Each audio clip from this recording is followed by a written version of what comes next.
I'd like to call the regular meeting of February 10th, 2014 to order. Could I have roll call, please? Mr. Kuderich? Present. Ms. Bowles? Here. Ms. Kraut? Here. Mr. Theed? Present. Ms. Funderburg? Here. Ms. Beard? Here. Ms. Buckley is here. Rise for the Pledge of Allegiance.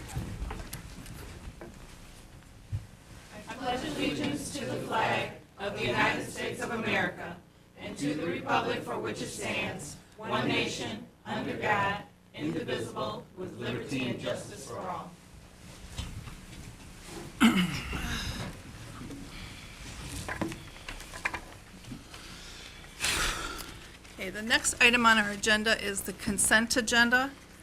All matters listed under the consent agenda are considered to be routine in nature by the Board of Education and will be acted upon by one motion.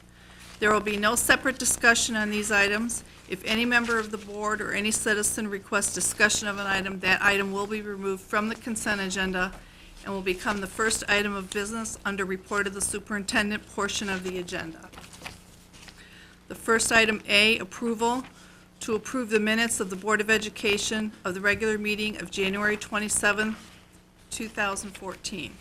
B, approval to approve the personnel actions as submitted by Rebecca Peck, Director of Human Resources. Employment of Adult Education Director and Latchkey Coordinator, kindergarten teacher at Barth, a resignation special education teacher, Romulus Middle School. C, approval to approve the bills of payment as submitted by Anna Bosides, Interim Director of Business and Operations, in the amount of $1,258,121.27. Could I have a motion, please? Madam Chair, I make a motion we accept the agenda as presented. Support. Motion made by Mr. Kudrick, supported by Mrs. Funderburg. Any discussion? Madam Chair, I just got one I'd like to have them check into. I didn't email them earlier, I forgot. But it's check 208667. When I was at Hale Creek, I heard a story on how this glass was broke. Could somebody check into it? Because if it wasn't our fault, I think that company should be liable for the bill. Who's that made out to? Alert Glass Company. Is that the one? Do you want to address it then? Is that the one with the safety? For the library? Do you know the details on it? We could Meter res- center. I'm looking Hale into Creek? it, Tom, Yep. and if it's that case, then I'm going to bill the company. Right. Because I recall that's what it was, so. So are we leaving this check on? Yeah, we can pay for it, but I payment? think we need to bill Okay. that company back if they're the ones that damaged it. Right. And you'll let us know that? Yes. Okay, thank you. All right, so again, I have a motion by Mr. Kudrick, supported by Mrs. Funderburg. We'll be getting information back on check number 208667. Any more discussion? Okay, all in favor? Aye. Opposed?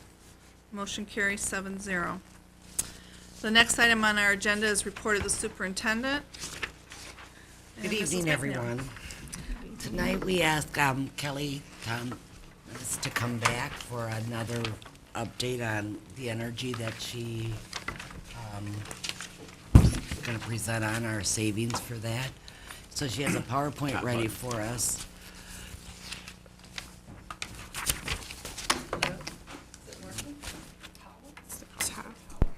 Hello. There you go.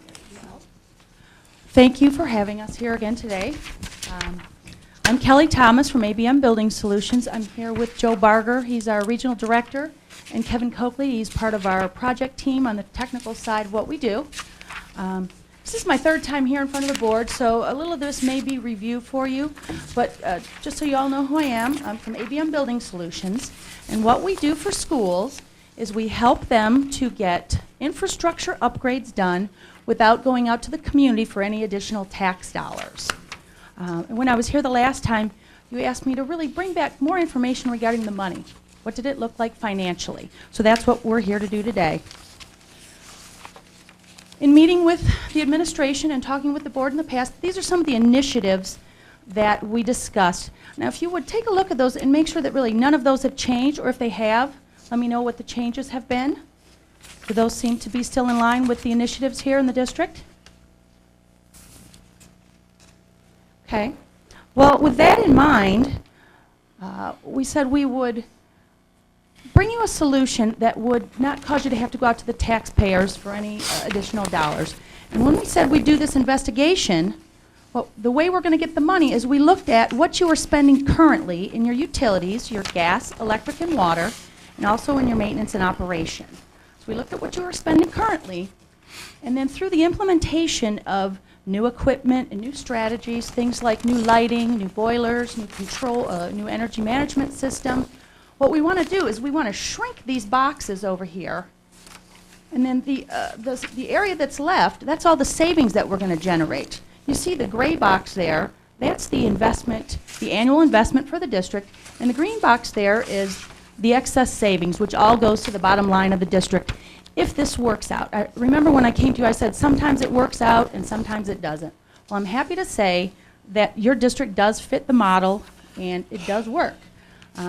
In our investigation for some of these savings, these are kind of some of the things that we found. We talked about it the last time a little more in depth. You know, the heating issues there. We've got the dial-up energy management system, some floor sweep issues and lighting. Those are some of the things that we found and some of the ways that we could generate some savings. Do any of you have questions on that? Okay. So I said I would tell you what it was going to look like financially for the district. Over here is what you're actually spending currently, and it's kind of hard to see, but it's about $939,000 in utilities and about $342,000 in expenses, operation and maintenance expenses, things like HVAC repairs and maintenance and electrical and parts and things like that. So I'm excited to say that after we've done our investigation, we think we can come in and save you 26% on those utilities. That's about $240,000 a year. And on the operational side, it's $200,000 a year that we can save the district, which is great news. So if you add it together, it's about $441,000.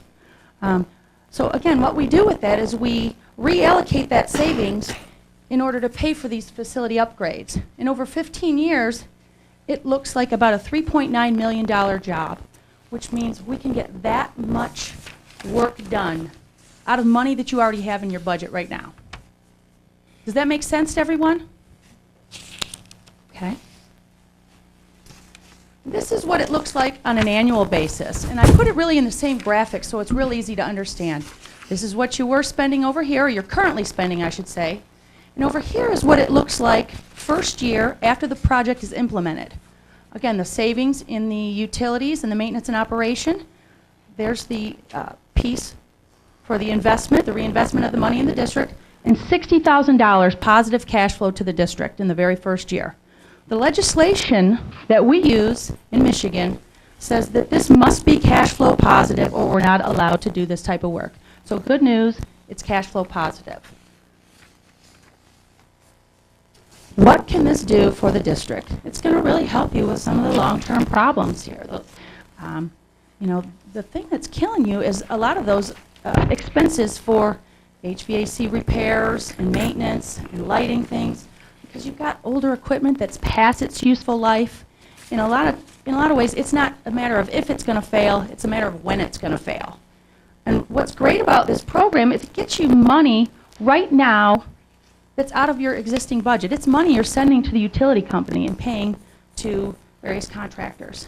It's about a 26% savings in utilities and anywhere from 30 to 50% in the operations expenses.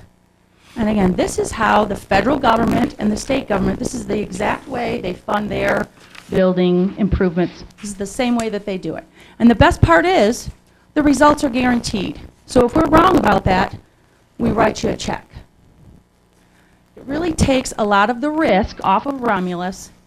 It'll help you manage that risk down the road. And you know, what do those risks look like for the district?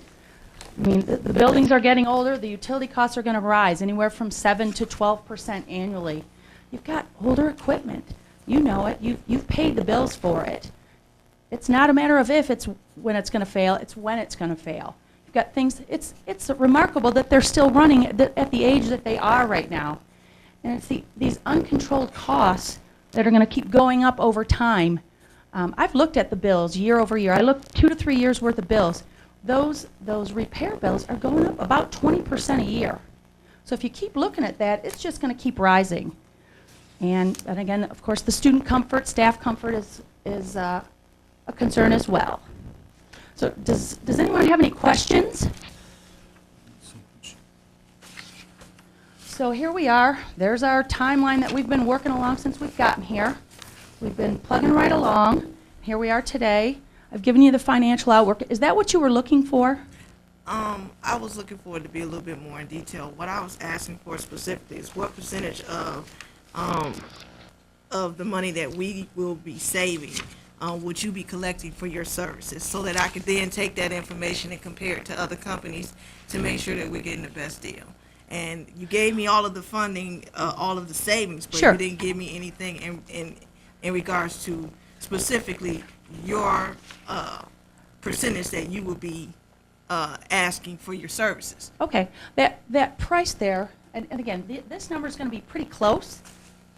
If you go back, it'll be that 381,146 on an annual basis. That's what we're going to be looking for from the district on an annual basis. For 15 years? For 15 years over the term. What it does is it gives you the opportunity to get a lot of things fixed at once, as opposed to doing a little now, a little later. You get to realize your savings up front. Because if you wait and do these sort of piecemeal as time goes on, you're not going to be able to realize all those savings. It'll cost you more the more you wait. And all you're doing is reinvesting the money in the district. The cost of things are going up at such a high pace, at such a high rate, it really makes good sense for the district. It will help you show that your community, that you're being good stewards with their money. This is money that you already have. Question for you. Yes. You said the 381, that's for your services and for the grant, to repay the grant back a year, It's right? not a grant. I mean, It's going to be, and we talked about it, it could either be a municipal lease or an energy bond. We want to look at both ways to see what's going to be financially feasible for the district. One is a better deal than the other, so we want to look at that. Now, but that covers them fees, too. it covers everything. Okay. That covers everything. So even with the financing included, it's still $60,000 to the bottom line every year. And over time, that number just goes up. And I will say, on the operation and maintenance costs, that was a conservative number. I really believe it's going to be higher than that because of the rate that you guys have been going at. I really believe it's going to be a higher number than that. So you said, I'm sorry, I just want to make sure I get Sure. it right. Ms. Funderburg, you said for 15 years, so you saying the whole total 15 years or each year? Each year will be that That's that how payment much of each 300 year? and whatever thousand it was. Each year for For the- 15 years? Yes, for the Each total year. of $3.9 million over the 15 years. Yes. That's how it breaks out. So it's the slide previous to Yep, that. Yeah. this one. That's how it looks over 15 years. Okay. So does it sound like something you would like to continue down the path of investigating? Today, if this makes sense to you as a district, we would like to have this go out to an RFP, for you to approve this to go out for an RFP for the public to come and bid.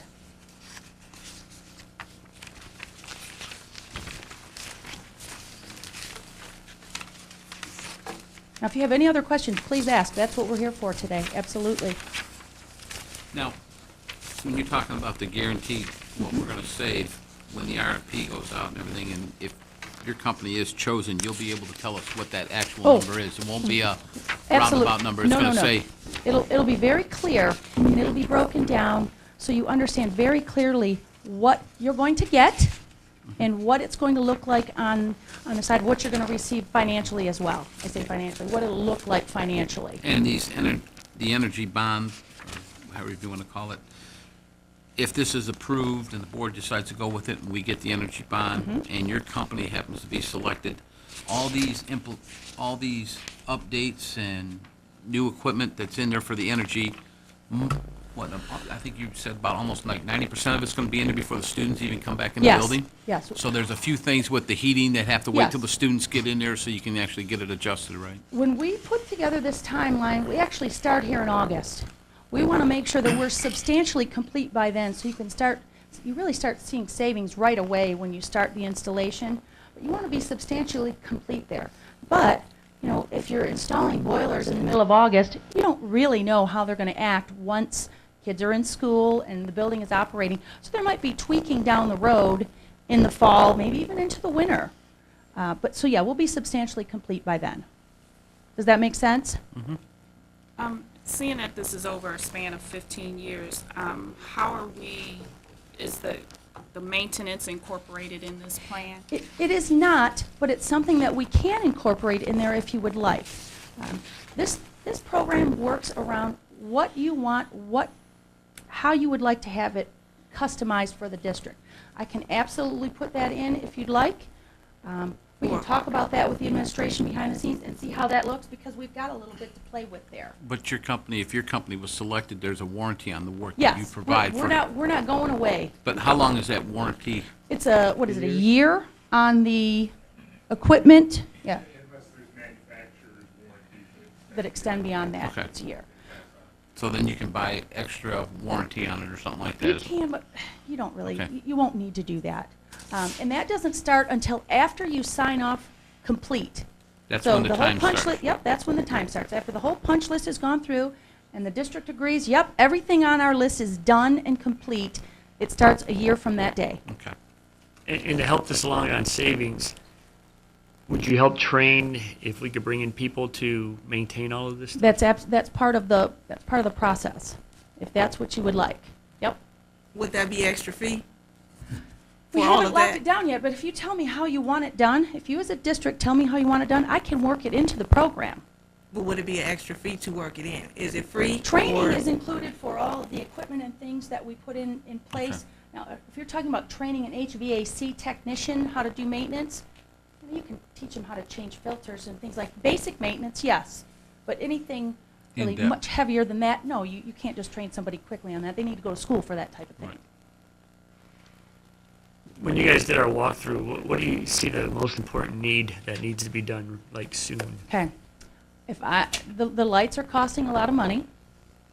Those are the ones that's outdated too? Yep, without- they don't even make those light bulbs anymore. Right. They stopped manufacturing them July of 2012, so those costs are just gonna get higher. The lights are costing you a lot, but you know what's really getting you guys here are those repair expenses. That's really what's, and it's because it's like this, it's up and down, it's unexpected. Something like this will help you guys become more proactive, so you can get ahead of it instead of behind it. Where you talked about the maintenance schedule, once all this equipment is updated, you can put together a maintenance schedule that will be really pretty easy to follow. It's all pretty new. You're not going to have a lot of breakdowns. You shouldn't have any. You'll have a few here and there, but in general, you won't have any problems. Yeah. Yep.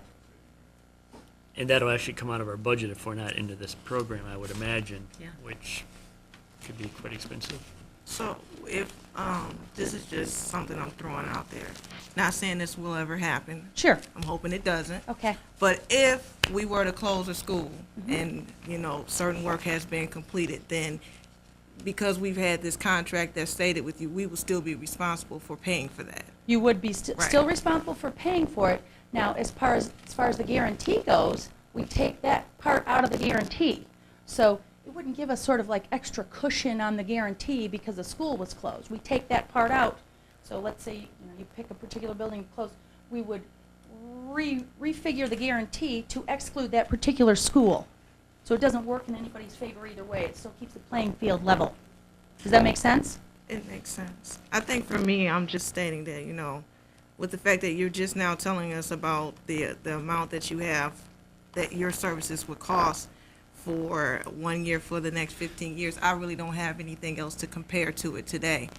When the To R- be able to make an Those would be in adjustment when we're RFPs, in Those right? will be in the it. So- RFPs. It'll go off for bid to me, because that's what it has to do, so the other companies can bid on it. Because they won't be the only company. There'll be several we'll- companies we'll have that will them bid bids on to it. compare So to. we'll have to look at it to see what the best deal we could get for what they For the work that proposed. needs to be done. Right. But So the then why good, we don't have all the bidding here at one time? I'm Because just- we haven't approved. We haven't it. approved them So to we put the have to bids do- out. Right. We have to do that. So tonight, we're just approving, saying, yes, we want you to do an RFP. So then they do an RFP and it goes Send the out, bids out. gives everyone an opportunity. Everybody, Yeah. Right. okay. And then you get to RFP. look more specifically at the numbers. RFP is a request for bid, for a proposal, bids. The mechanical stuff. That's what we paid for. I will say, this is good news today. This is good news. We're able to save the district money, yes. My problem is, I think our priority right now should be to eliminate the budget deficit. And I think it's unfair to, the taxpayers still have a big balance on a bond millage open. They still, now they have this 5 million budget deficit to pay. And to add another 3.9 million to their backs, when we are living month to month from the school, the state saying, you have 48 hours, like they told Inkster, I think that's wrong. This is positive cash flow for the district. Yes, I agree with what you're saying in that And this when is you're additional looking at debt. past repairs and stuff, we put a lot of money into Merriman School to change it and to put in security and stuff. But that's not a normal, it was extra expenses we put in there. Sure. But that wasn't something that we would normally remodel a building from an elementary to an adult ed or whatever. So I'm wondering if some of the expenses you looked at were really like our chosen expenses, but not necessary expenses. There were a lot of expenses besides that. There were expenses that were very high in a lot of regards. I'm telling you, the biggest piece here is those repair costs and those maintenance costs. That's what's really getting the district. And that's not going to get better. That's really going to get worse over time. Those costs are going to go higher, and you're going to have an even, really, it's less expensive to fix a problem ahead of time than it is to do it under an emergency situation. And I guess I wonder why, when it's fixed, it's not fixed to last. Why we're having these people come out, where normally they come out, they fix it, and it's fixed for a while, like a church boiler or something. But ours, for some reason, the people aren't fixing it right, because they're coming back and back and back. Well, Sandy, that's sort of like, let's say I got a furnace at home. They can come out and fix my furnace, then it breaks again, they gotta come out and fix it again, because something else could go wrong. It might not be, Boilers are not like common home furnaces normally. well, not necessarily just boilers, it's like several other things that, that need maintenance. But I'm just saying, it's not, a one-time fix might not necessarily fix, it might be a different problem that it goes down for. And then when the- I guess I look at, the way to get out of debt is not to take on additional debt. And for me right now, I think that our focus should be on conserving every penny and putting it towards the budget deficit. Okay? I understand what you're saying. 15 years debt. With positive cash flow every year that you're going to be able to use as part of your deficit elimination program to say, this is $60,000, we're more to the good than we were last year. And that number, as far as savings, is just going to grow year over year. If you look at the savings of that $60,000 and you extrapolate it over 15 years, it's like $1.7 million. That's a lot of money.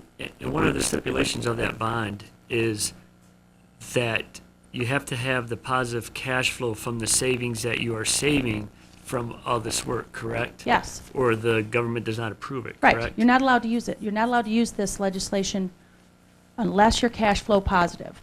Some places you don't have to be cash flow positive every year. That's not what's right for this district. This district needs positive cash flow each and every year, year over year. We could have looked at this and done a bigger project, but that's not with the that's not what the objectives of this district are. The objectives of this district are to get out of deficit elimination. And this might not put you all the way there, but this will help get you there at least a little bit. On top of that, you're going to have all this new stuff. Yeah. So if I can, just to maybe help a little bit. So the total amount of money that you're spending, go back to the slide, Kelly, with the charts. That one right there. So on the left side, you're spending that money anyway.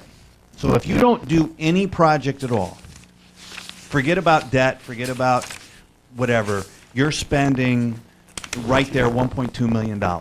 Okay, if you don't do this program with somebody, whether it's us or whoever it is, if we're chosen, right, you're going to spend that 1.2 million next year.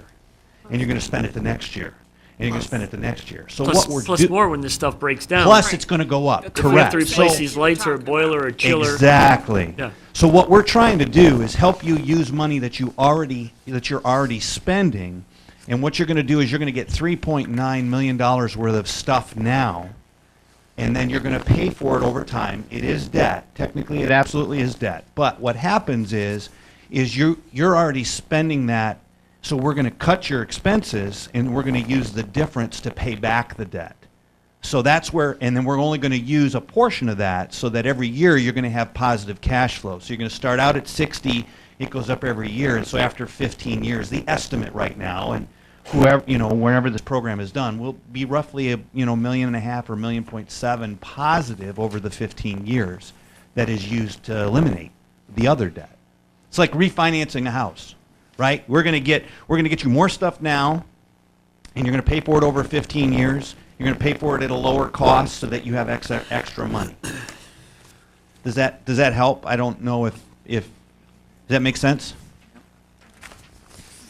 And to answer, I think, Mrs. Kraut's question too, I think the reason when we bring these repairs, these companies out to fix repairs, they're only coming out to fix the immediate problem. They're not going through the whole buildings and checking everything else. So if they come out to one of the schools to fix a heater problem, they're not going to all 6 schools and fixing the heater problem. And I think eventually we have to look at bringing people in to maintain it on our own people.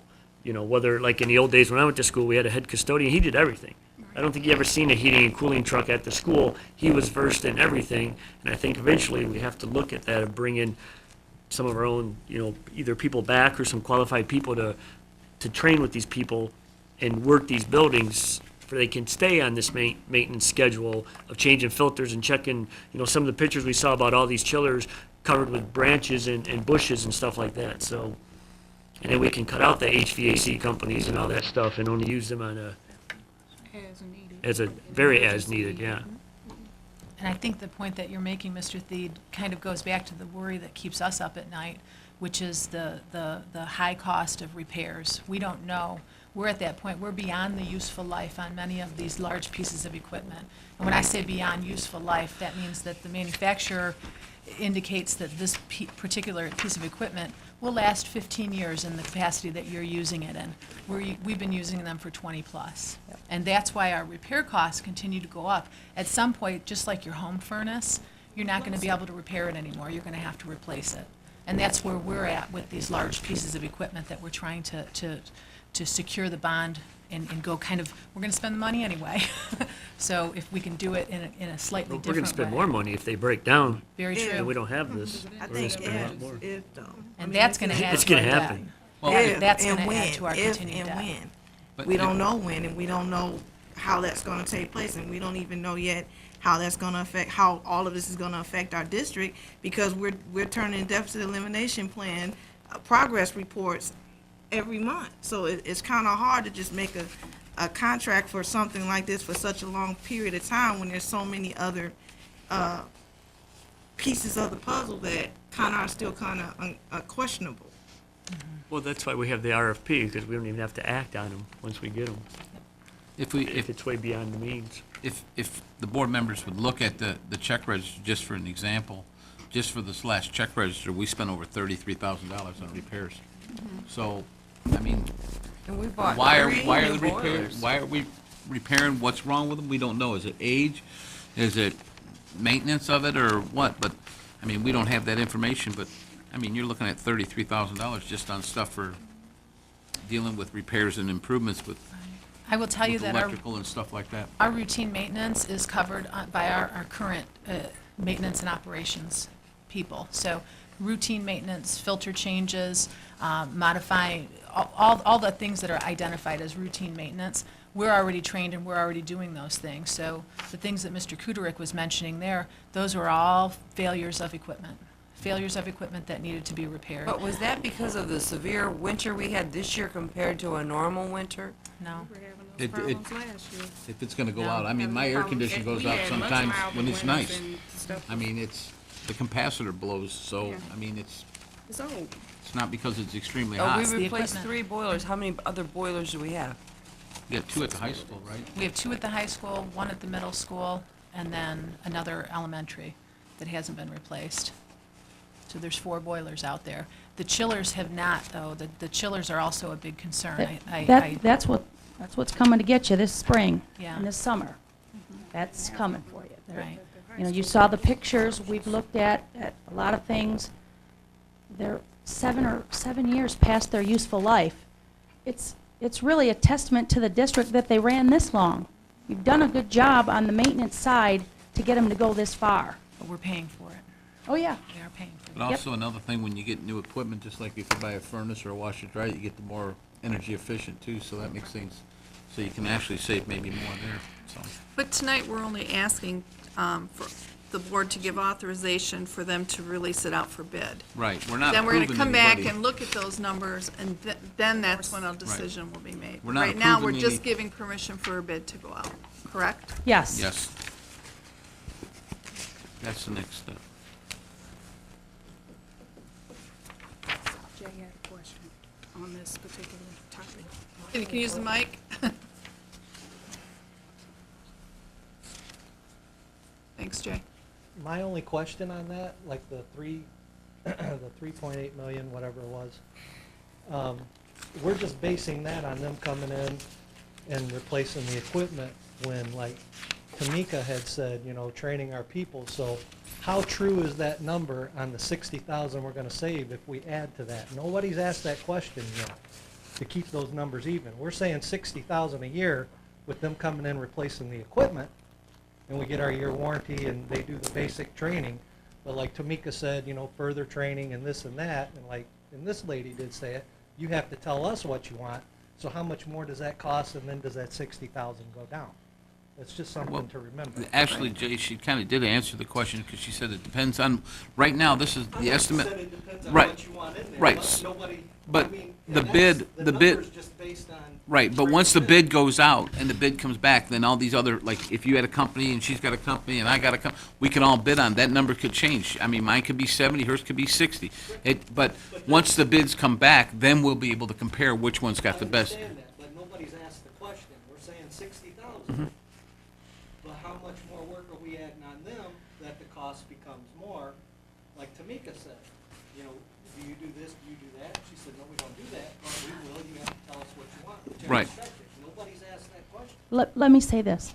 When we go through this, if we happen to be selected, we don't have any change orders. We're not going to come back to you and say, oh, we forgot to look at this or that. Oh, I understand. I'm talking about what we added. So that 3.8 is gonna go up because now you're required more work. And I understand it's gonna cost us more. That's what I'm saying. And you told, that's what you said. You mean a for while the ago. training piece of it, Jay? Is that what you're talking about? That's what you said. So, But if you- I mean, so now that 60,000 goes down once we start paying out more. If you have your own staff that's trained to do the basic maintenance, we're going to provide the training to use the equipment, to use the energy management system. Absolutely. And we're not going away. We don't do the job and leave. We come back and we verify that our savings are there. We work on Okay. the same thing. You give me a year warranty and then, you know, the boiler has a 5-year warranty, Sure. 10-year warranty, whatever the case may be. Mhm.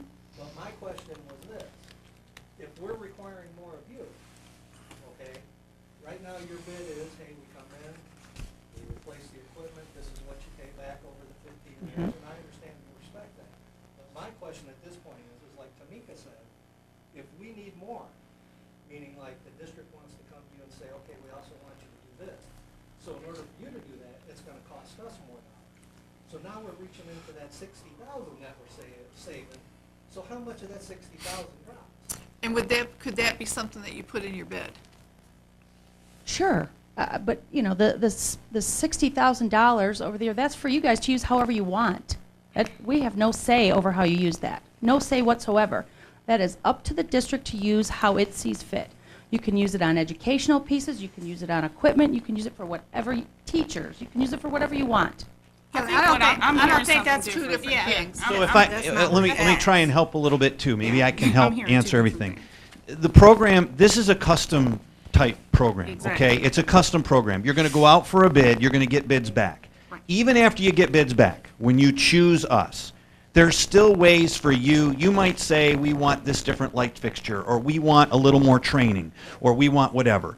Okay, the bottom line is, at the end of the day, the program will still be cash flow neutral or positive. It has to be. So we may have to give up, let's say you really want some more training, then we might have to make a change in another area so that the program doesn't go negative, right? You know, now there's some things you can't pull out that are generating more savings, that are generating the savings, lighting, for example, right? We need to do certain things because that's where you're getting a bulk of the savings. But to Ms. Bowles' point, we can customize some of the training based upon what your needs are, and we can make changes even after you've made selection. Okay, there are things that are going to change right up until when you sign a contract. You know, and it might be, we want this brand of boiler as opposed to this brand, or you want this, you know, special lighting fixture. A lot of that stuff changes, and we can do the same with training.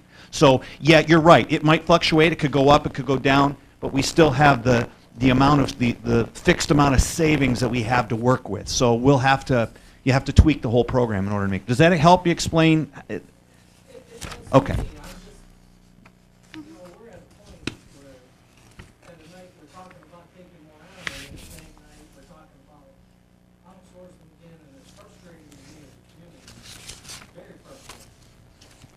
Understand.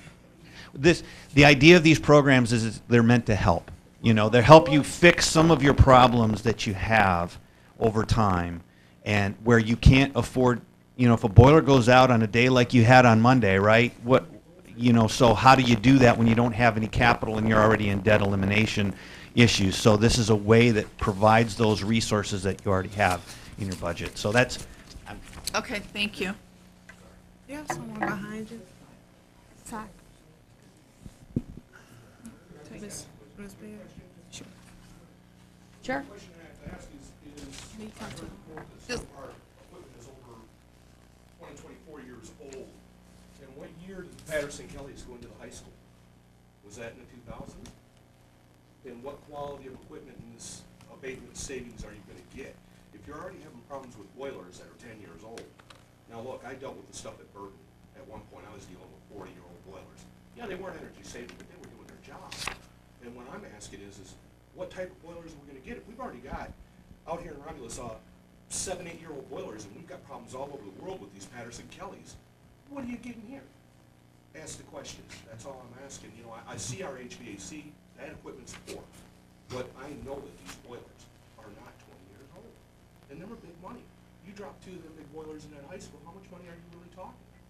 That's actually probably not what we're going to do at the high school. It's not going to be brand new boilers there. And all the way But around, all the operating schools have newer equipment. They as well. do. Is that correct? That's one of the things that we're investigating because you're right. See, that would- You're absolutely that's right. no changes. In No, other words, I don't you think- can't jump boilers if you decide, or if you want the Nope. better ones, you're gonna lose more service off of another end. It's the same thing as buying a car. You want the power windows, you're gonna pay for the power windows. But I don't see, being a maintenance man in this district for over 15 years, we all know that. Them boilers, we service them a lot, and you're gonna do this in building. I got friends that work at Circus Service in Vegas that are constantly servicing boilers, but they're not rolling them over every 8 years. I don't get it. These guys ain't rolling over furnaces in your home every 8 years. You get it repaired, but you want good equipment. You go buy a Carrier. You ain't gonna buy a Gitchishaki out there. You have no idea what it is. So study up and see what they're gonna offer. That's all I'm asking. Those are the things that we work with the district on, so we get equipment that the district wants and that we know works well. This district and bought quality products and had more work done to them. And I never met the name. Now, I've known a lot of names, but when it comes to Patterson Kelly, I had no idea. And then we come in with these other ones because we're looking for cheaper. So all I'm saying is if we're saving money, let's get some quality. Absolutely. That's all I'm asking you. Is, you know, I understand we need repairs. I understand we gotta look for money. I understand that Uncle Rick wants everybody, doing whatever he wants. But I don't understand, look, I ain't gonna buy a window because my window ain't super clear. It still stops the wind, it still stops the cold. That's all I'm saying. So look at what you're buying. Thank you. Did we, And we didn't even have new boilers on there, did we? there might be a few boilers, Yeah, the but- older ones that we may replace as we get, further into the investigation. We're going to see how it shakes out. There may be some boilers, but really the chillers are going to be a big part. and the lights. And to his point, we're guaranteeing this stuff. 15 years. We're- No, no, not for 15 years, but we're guaranteeing the savings for 15 years. I understand that, but then again, if it's not good product, we're putting more and more money out of this district in the repairs like they have been doing.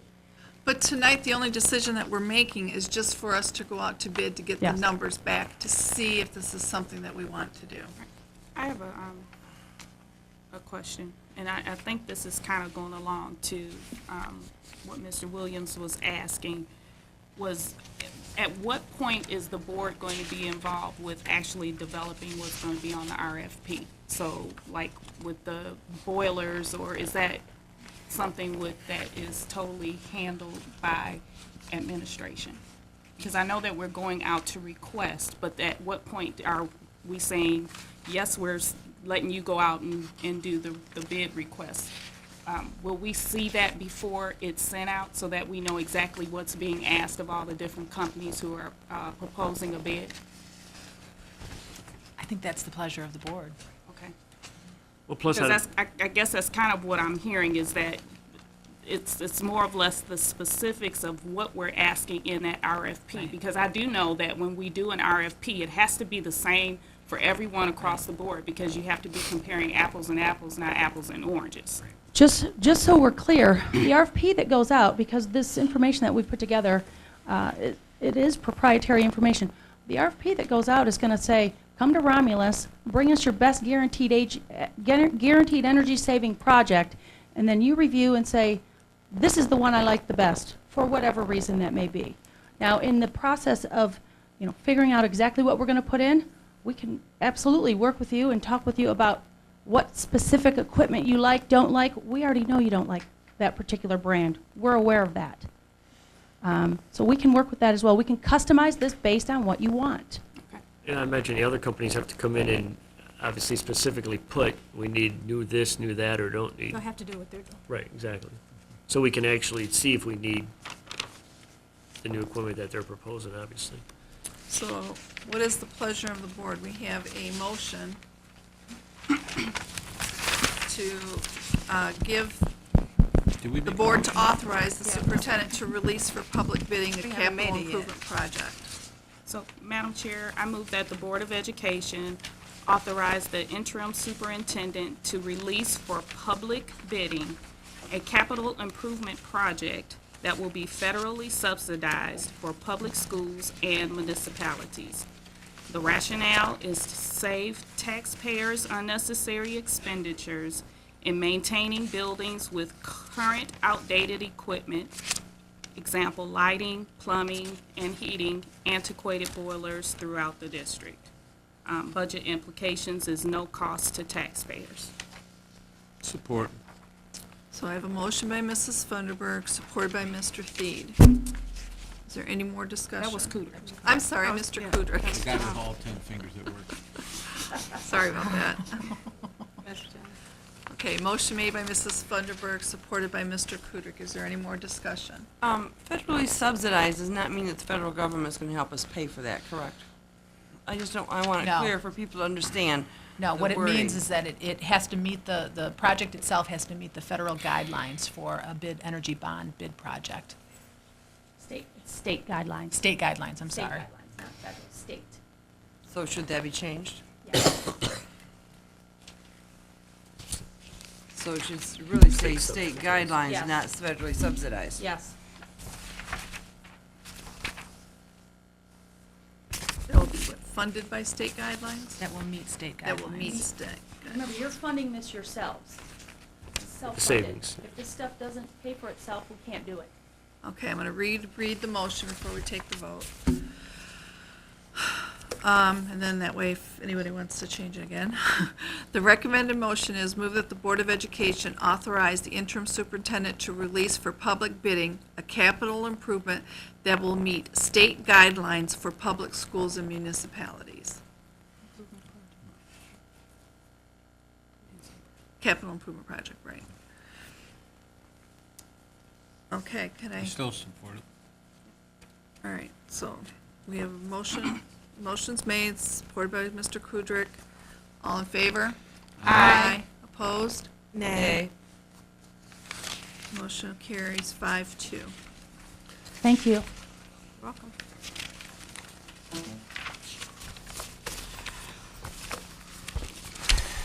The next item on the, my report is approval of security service. We need to take action on the approval of the security service. Teach out security service contracted for non-instructional support service. An action is required. Okay, before we begin, I have one audience participation form on this item. Jay Williams? Can we get the lights back on? No, the lights. I guess it's back to the squeaky wheel thing again. You got it on the mic there, sir? It's on. Yeah, okay. I see we're back to outsourcing again, and I know we're on the monthly review by the state. And when all this first started, I know we talked about, oh, when we eliminate transportation, when we eliminate this, we're not gonna have to go back and outsource any of our people again, we're gonna be good, whatever, budget went to state. And yet here we are, just a couple months later, and we're cutting more of our people. And I guess my question is, if we've been saving this money by outsourcing everybody, why are we still outsourcing? This Now was we're part of the coming- deficit, the debt I plan, understand, right, and I understand to it's from the outsource state. this group. But when we first did all this, we said maintenance and transportation, and we're gonna be golden. Yet we're back here again. I mean, they took pay cuts, they've given up everything. My wife took a $4 an hour pay cut. And back down to nothing again. I mean, she even took on a second job, and I work all the time, plowing. And we work hard for the little bit of money we get. And I just don't understand why we're up here again, cutting 7 more people to outsource. At some point, when does it end? And I understand it's not your fault, Schneider and all his wisdom, whatever. I understand we're in a bad spot, we don't have the kids we used to, but, I mean, we keep taking from the same group. And I know that's always been the argument, and here we are again. And everybody asked when all this mess went down with transportation and everybody was here, and although I tell you what, you guys did a good job taking care of our bus drivers, you did. I'm glad to see them taken care of a little bit. And the few people that we got hired in, a few of our maintenance people we kept, and then, you know, we lost a lot of good ones. I hate to see that. But at what point, I mean, we're just steady putting people out of work in our community. I just don't, I don't get it. At what point do we say, okay, you know what, it's 7 people. I didn't look at the numbers before I came, or I would know, you know, I always know my numbers before I come, figure out what they cost us. But I mean, 7 people, truthfully, and then, you know, I know we replaced 1 assistant principal. I know we gotta have the interim principal at high school. I understand we have to have that, but I mean, it seems like we keep replacing a lot. We keep spending out a lot, yet we keep taking away. And at what point does it stop? Every time there's a meeting, we're voting to spend more money on something else. I don't get it. And then yet here we are now trying to cut another group. I guess that's my question. So when you listen to this and you guys vote on that, think about that. At what point does it stop? You know, here it is, and I respect that group and they're right. We do need to update our equipment. I respect that. But again, I agree with Sandy and Tamika. That was just a ballpoint number. And I know I confused that lady because she didn't understand what I was saying when I kept talking about their 3 point whatever million. If that number goes up, so then our 60,000 goes down. I guess that's all I'm saying, because I just, you know, we're in a business too, and I know what it's like to cut, and my wife will tell you, we've cut a lot. But at some point, you have to get to a point where you're going to have to start dipping somewhere else or figure out why we're still spending out all this money when we should be saving it, and that was the point of outsourcing it in the first place. And apparently we're not saving it if we're still cutting. And like I said, it's just my opinion, but I just wanted to say that before you guys talk about it. Please keep that in mind. Thank you, Jay. You got somebody else there. That's over there. Teresa. I think there's someone else who wants to You have to use the mic. Go ahead, come on up. Oh, Wait a minute, you got two people. Go ahead, well, is it okay? I thought you were. No, there's two. One right behind you. Come on, Fig. You can come up after her. Is it, it's in regards to the same subject, correct? No, I didn't have anything to say. Okay. Oh, okay. Okay. All right. That's funny. Okay. Got- Okay, You gotta thank you. tune the mic on it too, for they can record it. That is hilarious. It's the top button, Fig. I think, Is that? yeah. Is it on? Yes. Yeah, it's You on. can take it out of the holder if you I want. know everyone has heard what I had to say before about with the security. There are 8 of us. I'm sorry. 8 of us. But I did want to point out something. The last time I was here, and I know some figures were presented to the board, and it was Mr. Theed, where you were calculating, and the numbers came out, they were incorrect as to what you were given. And then you recalculated them, and then it was corrected again that we only worked 10.5 months. And through all that, knowing that the numbers were incorrect, we still had 3 vote yes. Knowing with just 5 minutes before that, it was made, you know, everybody knew the numbers were incorrect, but still vote yes when numbers are incorrect. That's, you know, that's something I can't understand. That would happen like that. So that's just a thought. And again, there is only 8 of us. And why do we want to fix what's not broke? I don't know if anyone read the papers, what happened in Rochester Hills last week. It was in the Free Press with their outsourced security company, where a week after there was an incident with a weapons violation brought in by their outsourced security company. After that, a gentleman had sent pictures of his genitals to a 15-year-old student. So these are some of the things that come with bringing people in that have not been with our kids. And just because they are with another security company or whomever, that doesn't mean they've worked with children at that time, as long as we have all these years. That's pretty much all I had to say tonight about all this. Okay, thank you.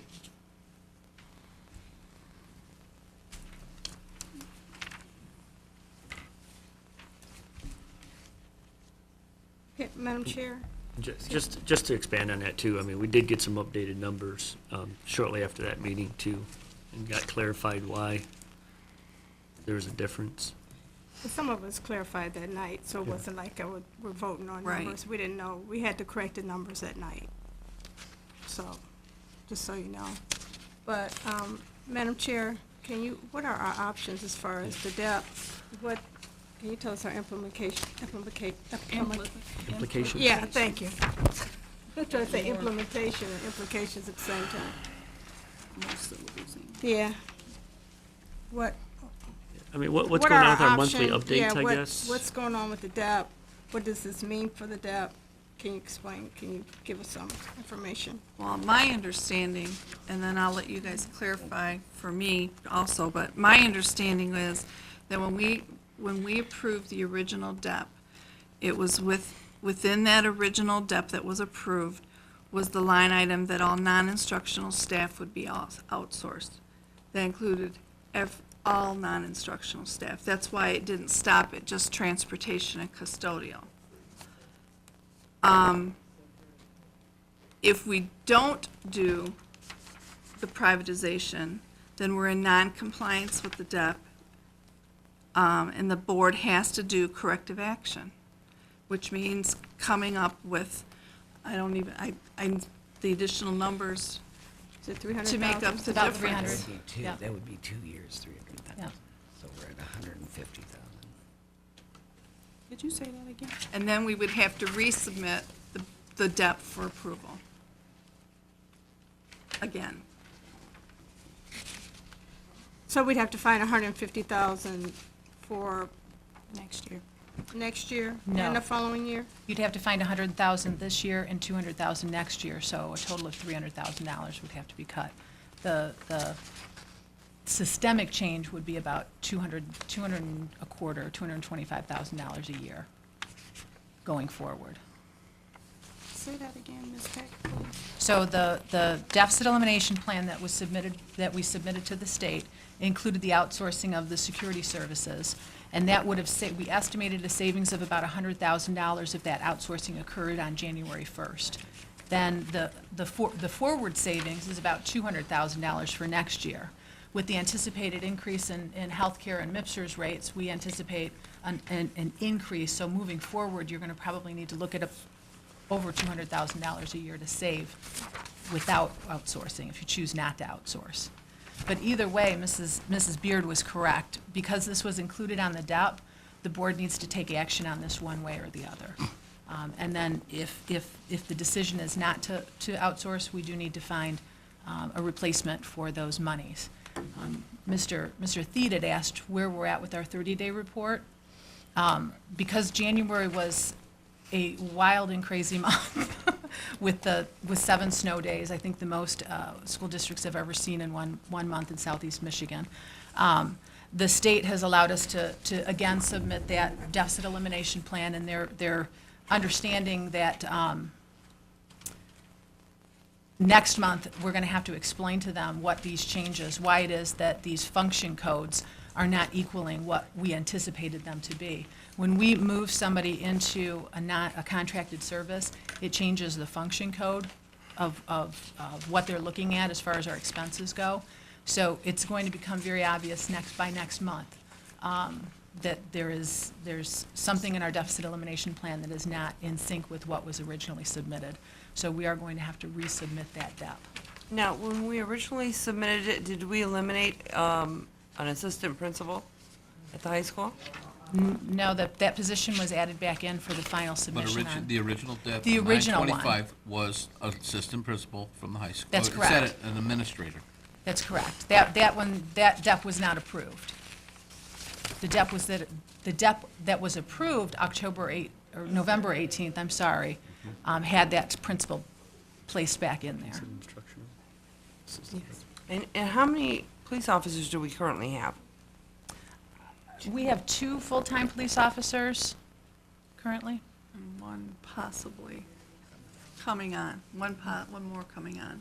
So if we didn't take on the one additional police officer, 79. would that cover what we need? Right now, the state, the city is operating on an agreement that was made last year, I believe it was, the security officer. It's a resource. Right, so they're only charging us for about, I'm going to say 1.5 police officers, but we are receiving the services of 2. So if we eliminated that one, we would really only be reducing half of a police officer's No, you were servicing. saying something about bringing on another one, that we didn't bring on the other one. But the cost for the 3 was equal to what we're paying for 2. Two. So we're actually Paying paying for for 2 and getting 3 officers, is what it works out to. What day And that was that the was in the debt? proposal. What date on the DEP did we send in that got approved? That was 11/18. Okay. 11/18, question number 11. It says, what support services would be reduced or eliminated? Answer, we have eliminated the following positions: outsourced maintenance and operation, transportation, security service. In addition, we have reduced 1 supervisor of grants and curriculum, 1 curriculum secretary. In 2014-15, we have reduced 1 building secretary and 1 alternative education principal. 14/15. 1450. Right, so that's gonna be a principal's gonna be on there in the spring, right? That is correct. Okay.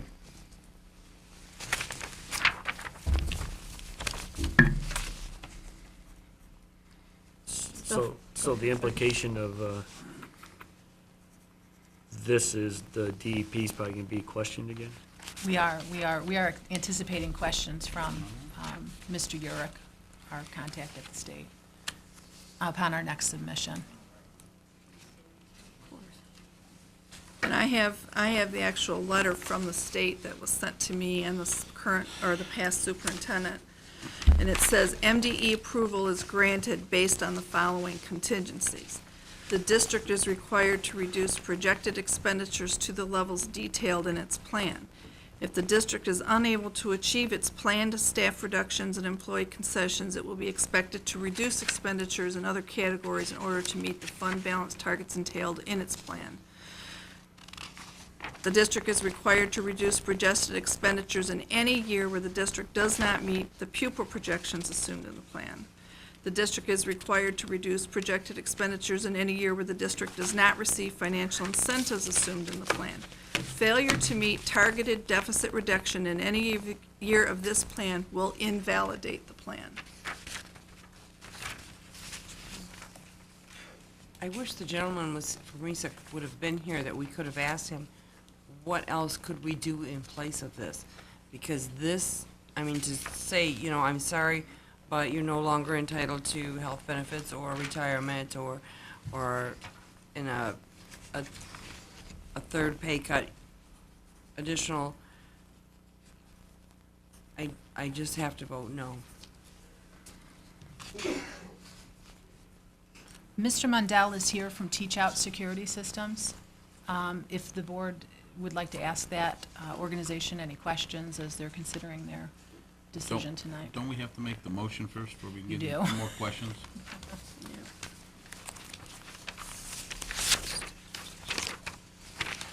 Okay, everybody has a copy of the motion. It's a long one. Yeah. I'll read it, and then whoever wants to then make the motion and second it, and then we can have discussion again. The recommended motion is whereas in order to reduce expenditures as a result of budget deficit, the Board of Education authorized the district's administration to seek proposals from qualified security service providers. Whereas the district issued a security services request for proposals. Whereas, after careful review of the responses to the district's security services request for proposals, including interviews, reference checks, cost analyses, and consultation with legal counsel, the district administration has recommended the Board of Education accept the response tendered by Teach Out Security Solutions for security services. Now therefore, it is resolved, the Board of Education directs the district's administration to negotiate and enter into a contract with Teach Out Security Solutions for 3.5-year period from March 1st to June 30th. Provided the contract is consistent with the proposal submitted by Teach Out Security Solutions and the district's request for proposal for security services, and the Board of Education authorizes the district superintendent to execute the necessary documents to effectuate this resolution, including the reference contract. The savings amount is reflected in this is the rationale. The savings amount is reflected in the DEP, and the pay scale benefits offered to hired staff are above the industry standard. The budget implications are as included in the state-required deficit elimination plan. And then for your exhibits, you have the bid analysis from Teach Out Security Solutions. So moved. Motion made by Mrs. Funderburg. Is there a second? I thought you read the motion, so that was, Oh, Yeah, you made the Okay. motion. so it was you. so motion by Muir, then seconded by Mrs. Funderburg. More discussion. Yeah, I have a question. Okay. I truly do not want to outsource any of our employees, but I guess my question would be to us as a board, what do we do in place of? Because we have to, and when we do this, we're gonna have to send something to the state so they won't withhold our state aid. So we could pay everybody in the district, so we have to have something to replace it. So my question would be, what do we do to replace it? We gotta find $300,000 somewhere. So that's my question. I don't wanna do this, I didn't wanna do what we did before. Right. Madam Chair, I got a question. If Ms. Buckley's done. I'm done. Mr. Kruder? I'm looking at the analysis here, and it's got year 1, 2, 3, and 4. And except the motion says 3.5 years, and it's stating March 1st, 2014 to June 30th, 2017. And we have 2 columns that we can choose, March 1st or April 1st. Kind of a little puzzled which way, I mean, why, I don't know if I you think can this was answer the it, or them, original I mean, analysis, wasn't the it? representative from Teach Out can answer, but why do we have 4 years on here, and it's showing year 2, 3, and 4 as, I'm assuming are full years. They are. So when we bid it, when we bid out this service, it was mid-year. Okay. So we did the same thing that we did with transportation as we did with custodial and maintenance. It was a 3-year bid with the additional half of year added on. The confusing columns, Mr. Kuderick, they're confusing to me too, but I wanted to make sure that the board understood. We have to have time, once the board takes action on this, if the action tonight is to move forward with this, I need to have time to work with the vendor on the transition. Right. Which is why we've got an April 1st start, or a March March 1st 1st. start, or an April 1st start. Right. If this is the board's action tonight, I will work as hard as I can with the outsourced organization so that the board can realize the maximum amount of savings this year towards the DEP. Okay. Out of the employees in this group, are any of them eligible for retirement? That's a tough one, because your retirement is kind of between you and the state. When looking at number of years of service employees have put in and general ages, it looks like there's up to 3 people that are eligible. Whether they want to or not, I don't want to imply here that there are people that are planning on retiring, because that is something that I don't have that information to. And if it goes through, can they find another place in the district anywhere? Is there any opportunities for them anywhere? Do they bump, or what do they do? This particular classification doesn't have anywhere to bump, other than child care services, which is my friends and me. There's one classification within the security group that would be eligible to bump into the cafeteria. Actually, I take that back. All of them could bump into a breakfast server classification within the bargaining unit, and it depends on how many years they have. Okay, so it's years and wage and number of hours that they have. So they can move into that breakfast server, the majority of them, and then we have one classification, which is a security/driver. That person could also bump into the lunchroom, like one classification higher than that.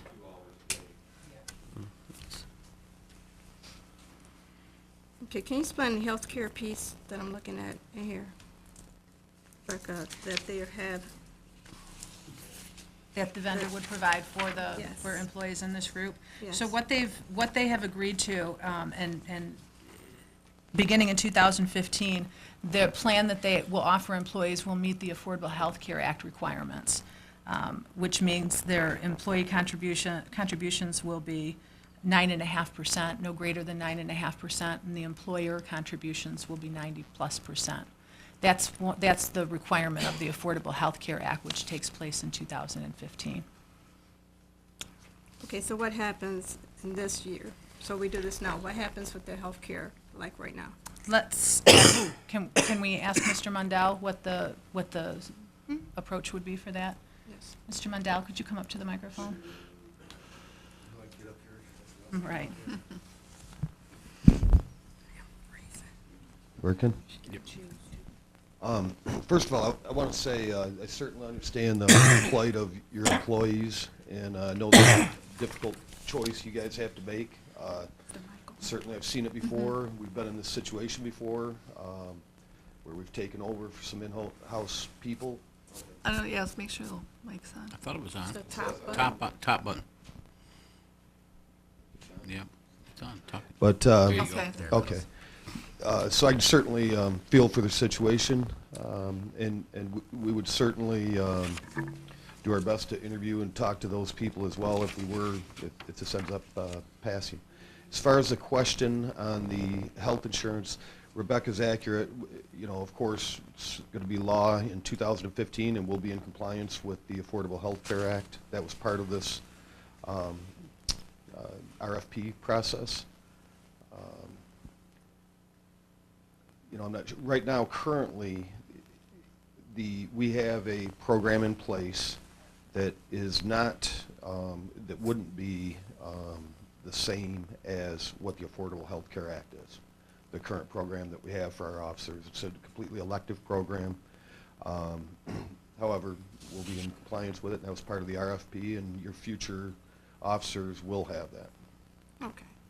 But as of right now, so say we did this tonight, so just say our employees went over to teach out. So would they not have health care coverage? Is that what I'm Right. hearing? Well, and it's not necessarily guaranteed that they would come over to teach out. We would interview everybody that was part of it. I understand that.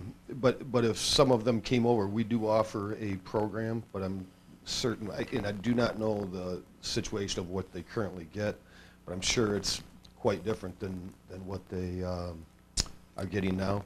One of the most expensive things of having employees is the health care benefits. And ours is, substantially less. The benefits are.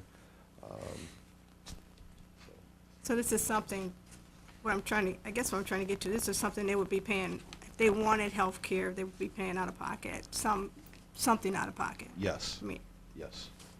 Yes.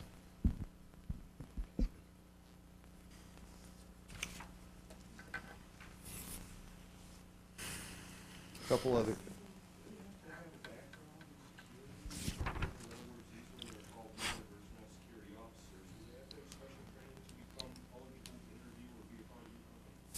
Yes, actually, I wanted to go on to that because there's a little misconception. First of all, they had mentioned the situation in Rochester that was brought up by a different company.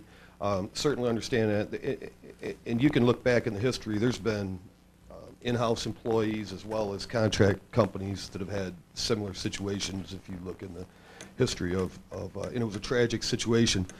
I can tell you that my company's never had any allegations along those lines. We've been in business for 32 years. Right. No, but I mean other in-house, districts that have had in-house employees have had that happen. I mean, that's just, it's a human nature thing. As far as your question on the training, yes. As a matter of fact, our corporate training director, the person that would be training the officers is a retired police officer. He's a former DARE officer and a former school liaison officer of 17 years in the Saginaw High Schools. So Teach Out provides training, or would you recognize that the safety monitor services up until this date as experience in Oh, that would security absolutely field? be experience. And we have retained people from school districts. We've hired people from other school districts and brought them in as employees.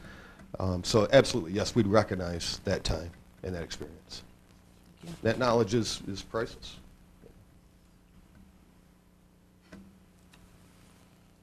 I mean, I did research on the references that we had, that you had mentioned here in the districts around us, especially Wyandotte, with you guys, and I know they said they took on some employees, and I talked to other board members over there, and I mean, they didn't have any problems, so. Can you show us $300,000 savings by going somewhere? I'd like to see that. Hingham County Court, the reference that I checked on that as well, that even though it's a court system, it's a juvenile court system. So they're in that facility it is a school district that they're operating within the court system. So the security services that they're providing are for students, school-age students. Question, Madam Chair. Come on, Mr. Kudrick. On this, the bid and everything here, and for the costs, are these numbers going to fluctuate, or are them guaranteed we're not going to pay anything more? The numbers submitted by So Teach the Out? the security that shows on there, the Yep. cost, what it's going to cost the district, are them numbers for sure, or they're going to be fluctuating? These numbers are confirmed numbers. 197, the annual cost on that is confirmed. What number is soft right now, because it depends on when we can start our contract Is the with them. first year number. Is that first year. And Well, I tried to articulate that in that last column, those last If two we're columns. going to do this to help saving costs, and we're talking about everything that affects student achievement and stuff, I mean, quite honestly, I think we need to start looking at a lot of extra things that go on in the district. Example, I mean, we had our security monitors over and custodians dealing with all-night parties, water balloon fights over there for the seniors, prom toast. Maybe this is some of the things that need to be cut out too, because that all is an added cost to the district, and there is no educational benefit from throwing water balloons or staying up all night in the gym. I mean, yeah, if they want to have their friends and go, that's fine, but right now, we need to start cutting a lot of things, and I think them programs need to be put out there now.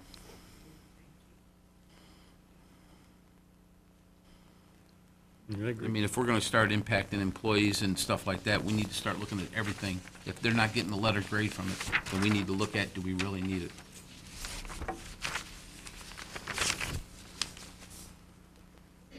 You know, Madam Chair, there was some question about the savings. Can you go over the savings for us again? Ms. Peck, can you go over that for us? So I'm going to start with Thank you. the year one cost. Okay. Okay, that's fine. This is where it gets kind of hard because I don't know when we're going to actually start the contract. Okay, I understand. Our annual cost on operating, our current cost this year, our projected cost for 13-14 for operating security through the district is $376,285.53. That is our estimated cost right now. The estimated cost, I'm sorry, I kind of broke this down into days. I was trying to make sense for myself. Now, Ms. Peck, could you possibly kind of put some light Because- onto that of how you come up, what all entails to get that number? I know salary has in there, but, I mean, you know, medical and everything else, can we kind of get a little bit? Sure. We have calculated in that $376,000 number are our regular hours. Those are regularly scheduled contract hours. Okay. I also have overtime hours and athletic department hours. Okay. Then we have a thing called extra hours, which are during the school year. If I have somebody that's working a 6.75 and they need to stay for the full 8 hours, those are categorized under extra hours. So all 4 of those hours put together total the number of hours that we anticipate utilizing security services for in the 13-14 school year. But that also covers the FICA that we pay? No, that's not the FICA. Then I add in retirement, FICA, health and fringe benefits. Okay. The total amount on the salary side, not including FICA, so just the salaries is $180,535. Once I add in retirement, FICA, health, fringe, I add $195,000 to that for my total of $376,000. What was the salary amount again, The please? salary amount without FICA is $180,535. The athletic hours, I don't have a total, I have a total number of hours, which is, 2,872 for athletic hours. I'm sorry, that is the dollar amount, 2,872. Sometimes those fall into the overtime account as well, depends on how many hours they're working.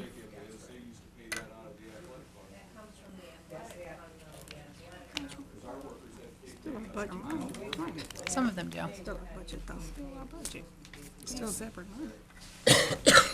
Okay, and so, Okay. what? So,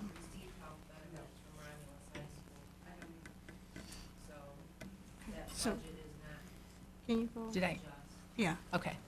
So our year two cost, so a regular full year cost we're anticipating for next year with the increase in MIPSers and healthcare rates is about $383,158. The contract that we will engage with Teach Out will be for $197,712. And that's for the exact same services. Actually, Teach Out will provide 3.5 additional hours per day of security coverage. Right now, we've got some limited coverage at the high school, particularly in our afternoons and evenings. We'll be able to recoup those included in that $197,000 cost per year.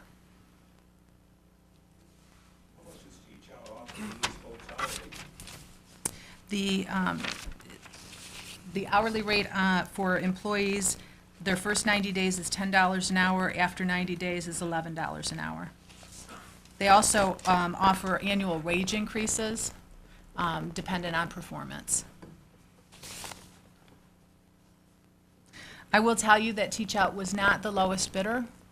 Teach Out came to us with the most reasonable officer pay, supervisor pay, as well as benefits that the organization offers while still staying within our budget. Another question is you call them officers, I've never been an officer that's been paid $9 to $10 an hour. Seems to me like people with more education, an officer of the law was a little bit credentialed than that. Are these hall monitors or are they officers? How are they gonna handle your children? Is there any additional questions, Mrs. Buckley? No. No. No, this is our meeting book. I could probably answer that.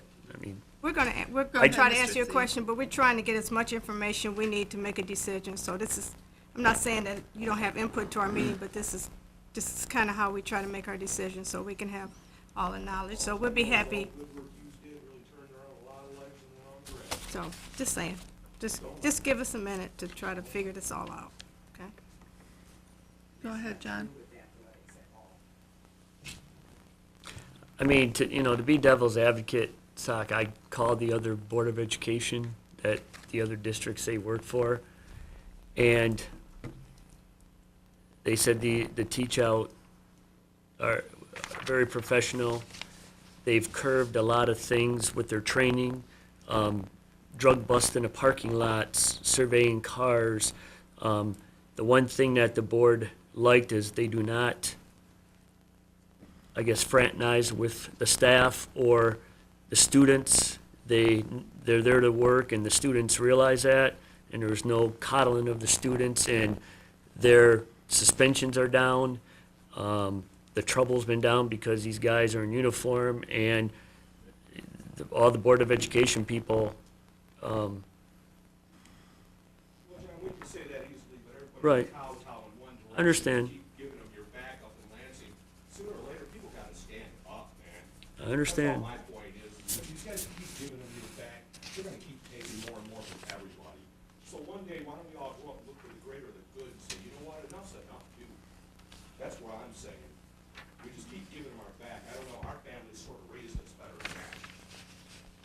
Yeah, I thought. I guess my question to that, John, is like you said, the drug bust, what exactly are they doing? I mean, are they working as hall monitors, or are they working as officers as far as? Guess he would have to answer that. I mean, I guess this guy can, I'm not downgrading our people at all, believe me. It's not the answers I wanted to hear, believe me. But out of due diligence, I did my research and just to get answers because I, was hoping for some flaws. No, I'm not knocking you, I'm just, like you said, the drug bust, I mean, how far are they going? That's what I'm saying. Are they working as hall monitors, or as actual officers? Because at some point, Well, they actually, parent with the Yeah. kids in school. Yeah, I mean, Yeah, if you could answer I'll it. try to This guy answer. would I mean, have to, Let him answer the question for you, Jay. Yeah, I mean, basically what I can tell you is, generally when we go into any school we've gone to, we've been at Ingham County for 10 years, which is a troubled school where they're court ordered to go to school. There are a lot of issues that go with that. Any place we've been, as Rebecca knows, we've had letter of references from the staff people. We work with that particular school. What they need at Romulus might be different, what they need at Wyandotte than what they need at Ingham County, what they need at a charter school. And so we're going to work with the supervision of the principals, the assistant principals, to work with the program that they've implemented, or whether it's certain students, whether it's drugs on campus, whether it's safety issues. And this all comes down to the person that's training the officers that sends them out there, and who's a 32-year police officer and a 17-year high school police liaison officer. I guess as somebody that lives in the community, ain't no security officer needs that much power in high school. Or in the junior high, or in the elementary. Let me make that point. A man that's walking around with that much security around kids, that ain't gonna fly. It ain't fly with the kids either. I ain't got nothing to do with the kids. Now, I'm a parent, and everybody on that board knows this.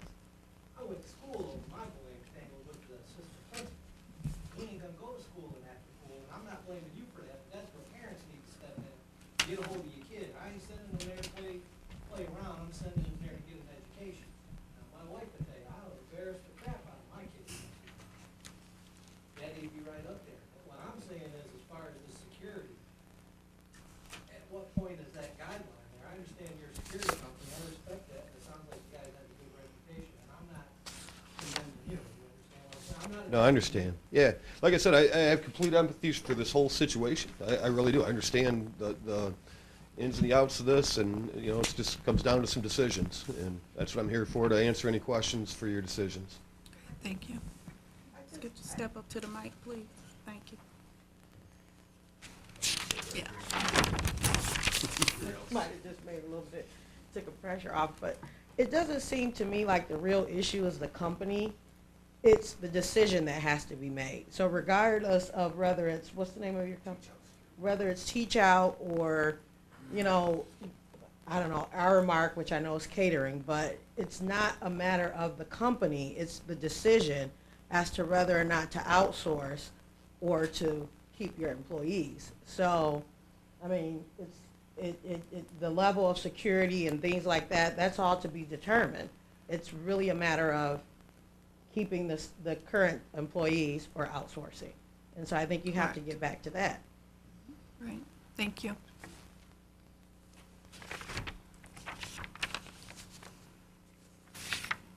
Again, Ms. Bearden, that's why I asked the question. And you're absolutely right. It's if we have to do this or if we don't. But again, my question is, in lieu of, what do we do? What do we do? So that's where I'm at.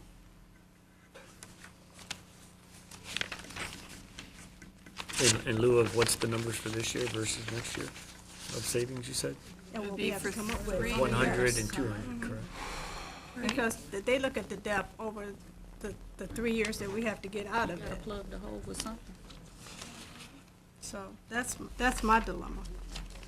And when does our next DEP have to be submitted, Rebecca? February 28th. But we would be already held as not being compliant though, because, right, And we're still gonna be short too on the DEP, right? On Right. what we're projected to save? It is. We will be. But depending on the decision tonight is the way the conversation will go with the state. So you're thinking maybe they'll waive that additional further on through the year? If they see that the structural correction or the board has made another decision to correct the exceeded costs, then I think they will. I'll have something for them to have a conversation with them about. Right now, it's just gonna be a call out. You're not in compliance with your DEP, explain to us why.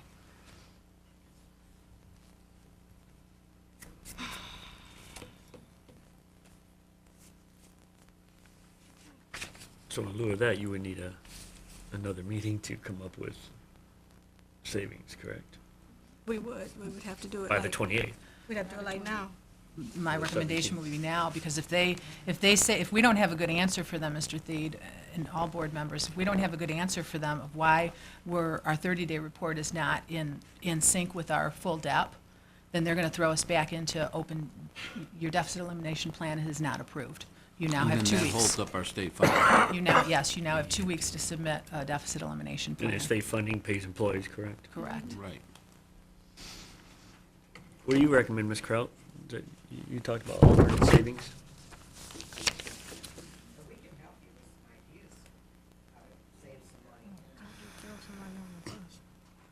No, just wondering.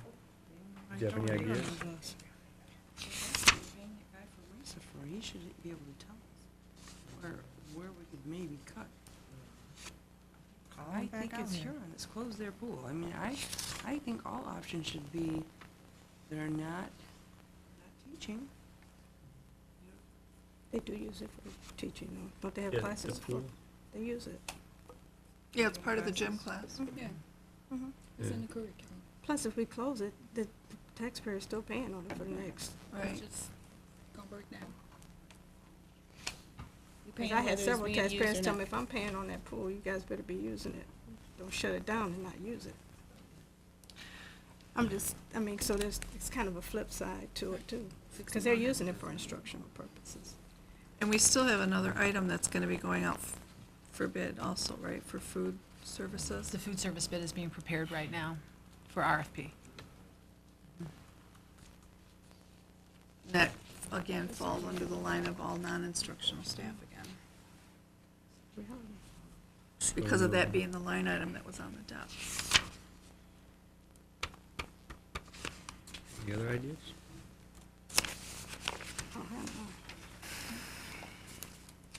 So I guess you gotta take a vote. I don't know. I do not know. Well, right now, we have a motion on the floor. So I guess we need to vote one way or the other. Yep, you want roll call? I made the motion, and it was seconded by Mrs. Funderburg. So I guess do a roll call vote. Okay, Mr. Goodrich?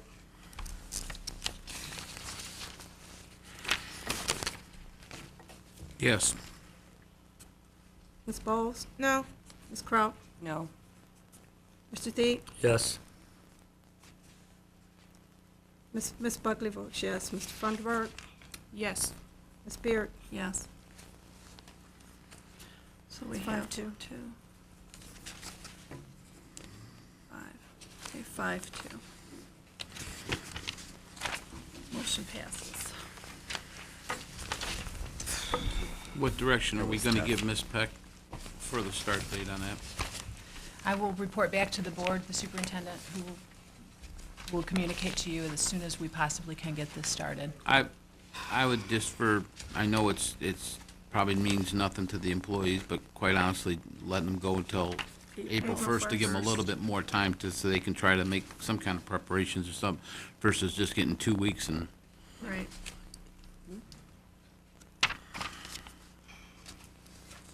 Thank you.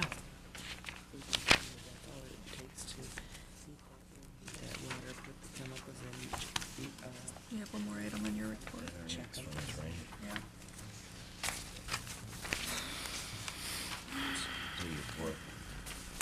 are my board updates. No, we still have board policy. Policy. First reading of the board policy. You have to read the whole. No, we've already got them, so we should have read them already. I mean, That was our yeah, hope. for public, yeah, That for was our public. hope. Yeah, just so they know that we had the first reading. You have to have the first reading. Yeah, Teresa, you just have to say that's what we're doing publicly. That we have the first reading. All right, the next item on the agenda under report of the superintendent is board policy amendments, our first reading. The board policy reviews are for us to qualify for budgeted best practice monies.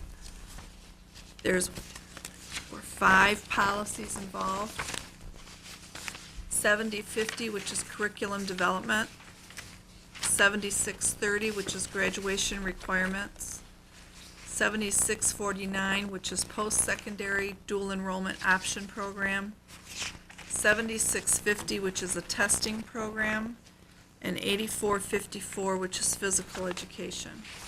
And then if, I don't know if you can let us know what some of the highlights are on them, or do you want me to just? Rebecca. Yep. So She's if we gonna lead can, us through. Okay. if we can start with the first one, 7050, which is the curriculum development. This is a revised policy. This is a legislative amendment to the Michigan School Code. Students are already currently able to participate in online and blended learning courses. This will formalize that practice in board policy, which will again allow us to apply for best practices money.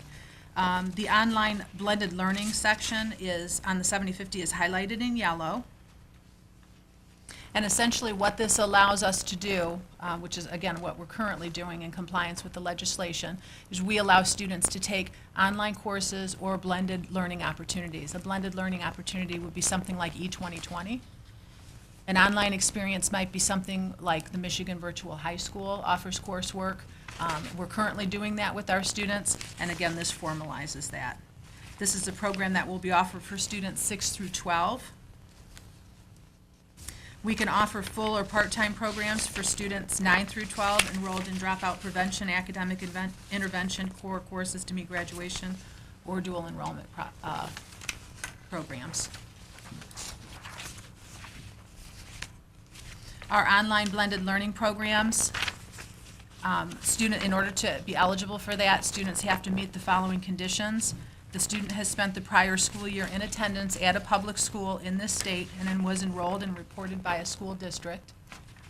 The student is a dependent of a child of a member of the United States Armed Forces who was transferred within the last 12 months to Michigan from another state or foreign country. The district will provide an access to enroll and participate in the available courses and shall award credit as may be appropriate for successful completion. Access shall be given to eligible students or, during or after the school day and during summer school enrollment.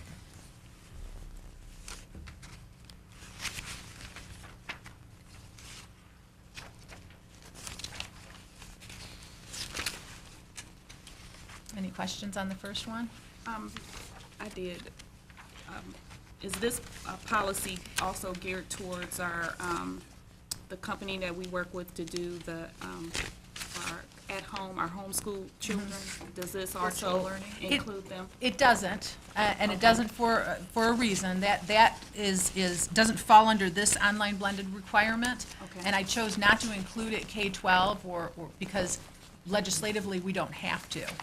So if we decide at some point we don't want to continue on with that elementary programming, then the board has the option to opt out of that without having to modify their board policy. Gotcha.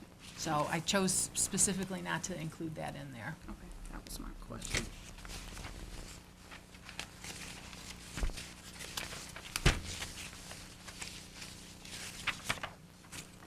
And when does this take effect for the current 2014, or are we talking 2015 class? They will take effect immediately upon board approval after the second read, which is what we will ask for 2 weeks from now. So that's when the second read is 2 weeks from now. Yes. So as you're going through these, if you have questions afterwards, again, we're going to do a second read on this 2 weeks from now, or you can contact me directly and I can answer any of those questions as well. The next item, 7630, graduation requirements.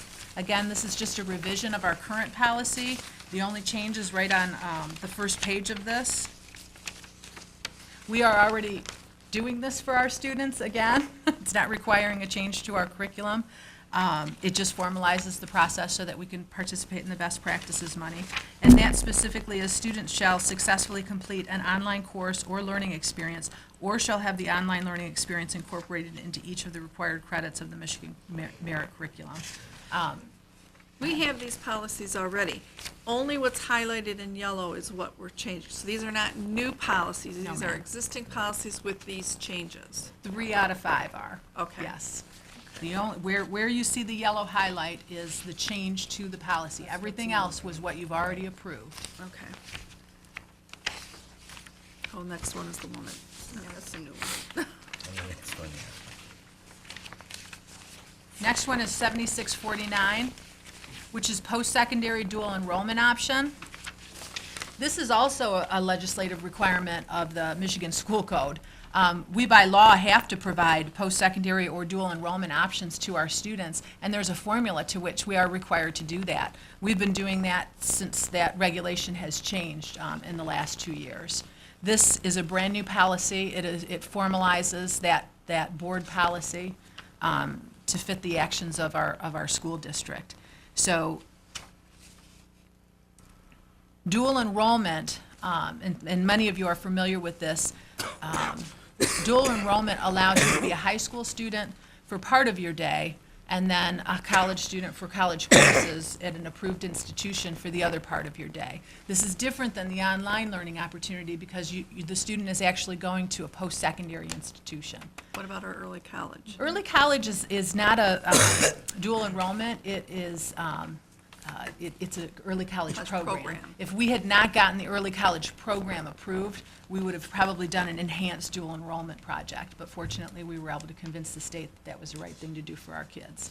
So this gives students another option. So if I have a student that is not interested in the early college program, but they still want to leverage that post-secondary opportunity and perhaps take some classes that we don't offer, perhaps they've already tested out, if you will, some of our more advanced students, they've already moved beyond our curriculum. This gives them the opportunity to do this. We are required to begin dual enrollment options beginning in the 9th grade for students that are eligible, and we do have a procedure for this. I have a couple of questions. Sure. Does this include the AP at all? Is it the AP classes? Is this incorporated in that or no? Or is it really kind of something It's totally kind of different? it kind of works side by side with Okay. that. A student would be encouraged to take the AP class, but it is, again, this is an option for students. By law, we have to provide them with the option to take, if they did not want to take our AP chemistry class, for example, and they wanted to take that through the the college, the dual enrollment, then they would have that option. Again, there are specific criteria that students have to meet in order to participate in the dual enrollment. We would never set up a student for failure. If a student isn't ready for the post-secondary experience, we're not going to move them into that post-secondary experience through this. But you said these policies are gonna go into effect as soon as we read have the second reading. Are they gonna affect the current seniors? No. Okay. That's, I think, probably the main concern. We don't have a whole bunch of students here in June going, well, I didn't know about that policy, now I gotta No. graduate. So basically, the 14, 15 is where it's really gonna start hitting. We're already We've been doing doing this for a Right. couple of years. Yeah. When the legislation changed on that, the school district was obligated to comply with that. We just It's just didn't, we putting didn't it get ahead in of it. writing in our Right. policy. We didn't get ahead of it on the policy. Right. Yep. I have another question. For independent, it says independent nonprofit degree granting colleges or universities. Does this, vague enough to include certificate bearing institutions also? So like, for instance, if they were going to MIAT, which is, it's a technology, but it's, Michigan Aeronautics. yeah, but it's certified, it's a certain certification. Would that fall up under this as well? As long as it meets the requirements of the Michigan School Code legislation. I believe that one does. There are some that don't meet those requirements. For example, Virginia Farrell, you know, a cosmetology school would not meet these requirements. But vocational, we have other programs, because they're not a degree granting, it's a certificate granting. Right. But then the MIAT that you described, those credits transfer for degree granting institutions. So I believe that they would qualify. So the counselors would be, the counseling department manages this. Okay, that was, I guess that's more or less my thing is who's kind of, Watching the Yeah. watching the store. who's watching it, but then also too, if that particular certification is something that do we have to specifically say it in our policy, or does it need to be vague enough to where if it changes, we're still in compliance? That would be my recommendation. Okay.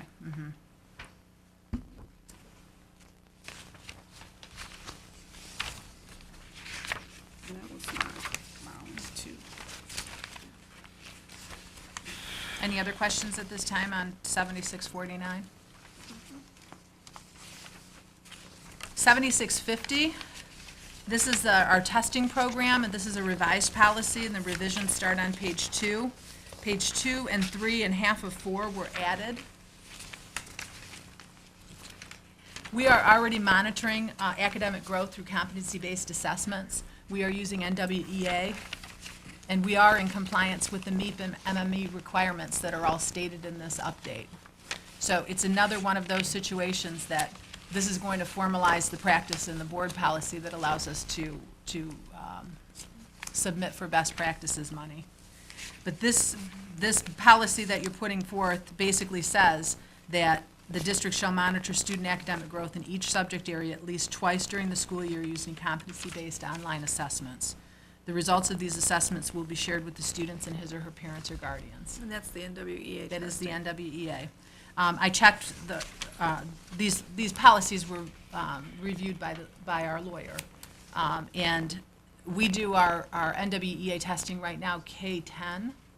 As long as we continue to go K-8, we're in compliance with the requirements on this.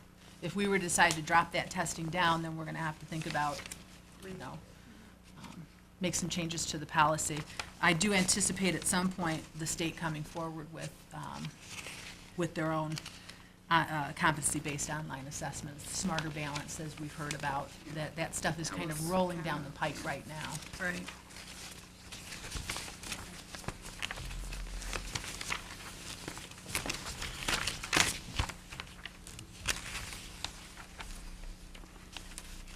And then the last one is 8454, physical education. This is a new policy. It is a new policy for the board policies, but it is not a new action of Romulus Community Schools. We've been in compliance with this ever since I've been here. And this is being in compliance with the Michigan State Board of Education policy on quality physical education. It's my, it talks about in here, it's the last page. Fourth sentence down, school staff should not withhold participation in recess from students or cancel recess to make up for missed instructional time. Right. Is that like verbatim for how they say that that policy should read? And the reason why I'm asking is because we always sit here talking about, you know, student performance and academics, and I understand that physical education is important, but if a child is behind in the academic portion, then, I mean, so does it need to be okayed by the parent that that child is kept in the classroom to do their schoolwork if they're behind on an assignment? Or I guess I'm thinking that that's a little, we need a little bit more flexibility. Would you like me to find out if we struck that sentence, if we would still be in compliance with the policy? Yeah, because I kind of feel like we're here to educate the kids, and I do understand the physical education part, but, you know, if they're falling behind, then we need to catch them up. And if that means that part of that is part of recess, then, oh, well. But it does say that Okay. recess is just, it's an addition to and not in place of, so they should Right. still be having some kind of physical, you know, Right. PE, Right. other than recess. So- Right. But this is saying that they should not withhold it. Right. So then, do we change that so that it reads a little different, that in the event that the child is, you know. Or school staff should make every effort to not Yeah, withhold I'm just participation? thinking that Unless notified Yeah, just more by flexible. or parent something. otherwise? Yeah, Can you do some research on that, Rebecca, to make sure that we're not, yeah. But that was the only thing that I had in recess. I'm like, I want my child to get their lesson. We can go out and run in front of the house if we need to, run up and down the stairs. Okay. So I'll bring those different scenarios forward and ask, Okay. just for compliance reasons, what our options are Okay. there.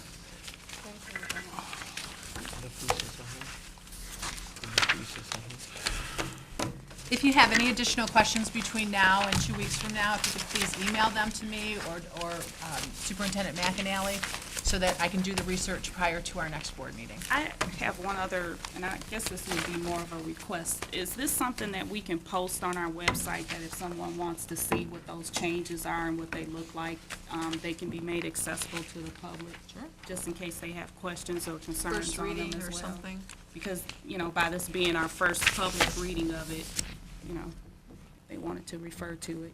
Or even if we just put some kind of window that says, these are the policies that Over being updated? are being updated. I will. Thank you.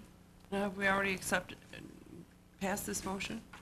No, this is just our first Just the reading. first- The it's our next first board reading. meeting, Okay. we'll do a second reading, and any we'll vote. changes that Yeah, we 'cause you gotta- discussed, yeah. and then there'll be a vote then.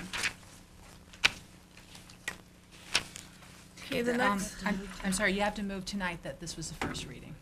Okay. oh, I thought so. Yeah, this We is our gotta first make it- reading. we We're gotta- going, It's gotta go in the minutes of what we read it the first time. yeah. And you'll do you'll do a second read next time, and you'll do an approval next for the time. motion paper here. I move that the Board of Education accept proposed amendments to board policies as presented for first reading for policies 750 curriculum development, 7630 graduation requirements, 7649 post-secondary dual enrollment option program, 7650 testing program, 8454 physical education. Where did I miss it? Support. Okay, motion made by Mrs. Kraut, supported by Mr. Deed. All in favor? Aye. Opposed? Motion carries 7-0. it's on the back page or something, Tracy, I know, I'll find it somewhere. of that, presentation. Okay.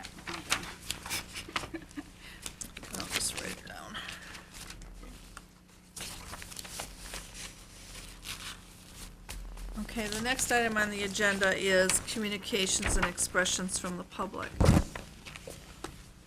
I I don't think they're all see gone. any public left, except we have one person here and our staff. Okay, then questions, concerns of board members. Mr. Kudrick, you want to start? Yeah, Madam Chair, I'm requesting here that maybe you can find out if we can possibly have an executive session, maybe prior to our next meeting at 5 o'clock, talk about superintendent contracts, just with the board members, and maybe the attorney.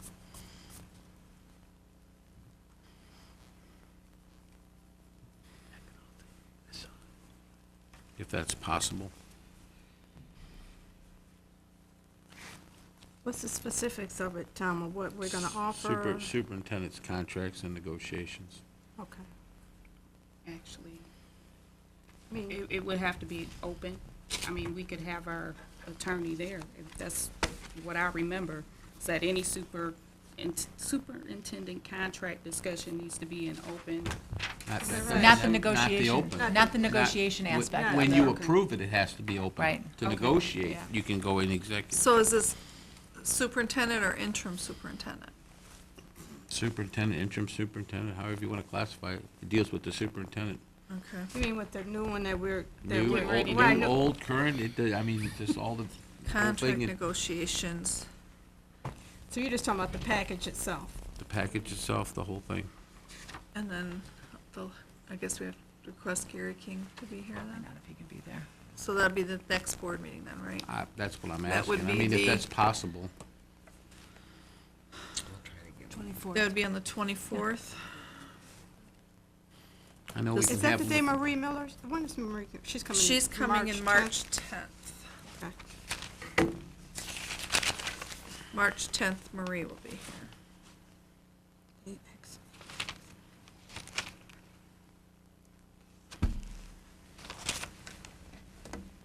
Is 5 o'clock work for everybody? Good with me. It's fine with me. I mean, I don't know, Tamika and Sandy. 5:15? What day?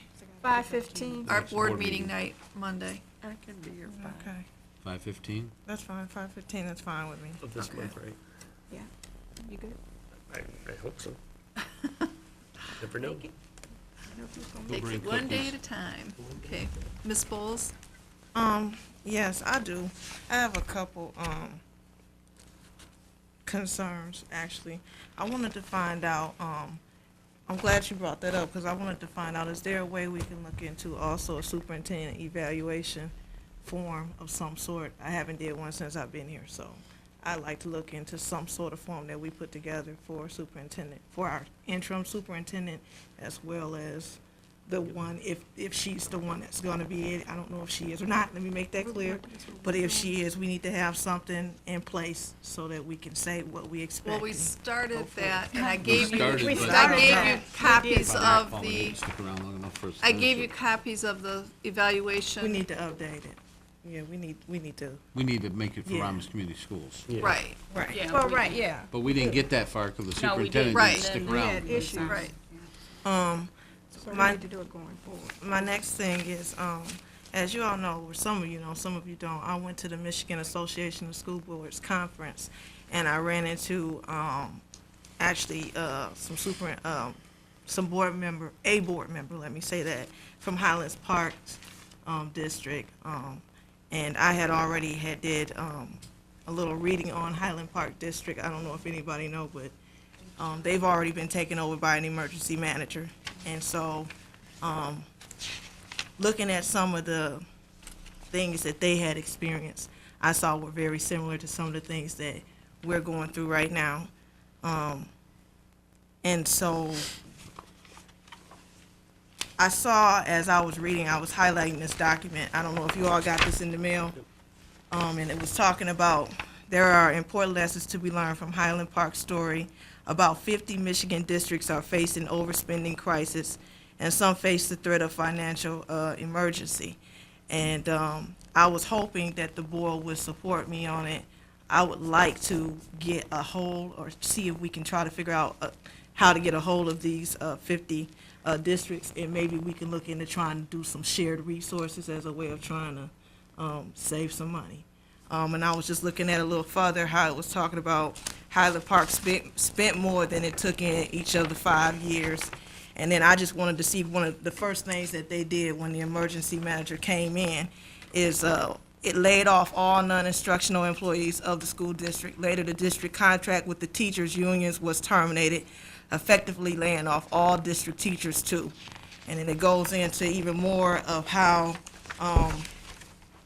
they talked about misuse of funds, mismanaged facilities, and it had a lot of information in it. And I really would hope. Can you just tell me what the name of the, The Mackinac Center one, right? is that Mackinac Center? Yep. We just got it this week. Yep, so I'm hoping that, we can definitely look into this. And also, I got the name of the board member as well as a phone number, and she, was willing to say, if we needed a heads up on some of the things that they had to, experience as a way of helping us not go down the same track that they went down, to feel free to, give her a call. So I'm hoping that you all would be willing to work with me on that, and let's see what we can do together.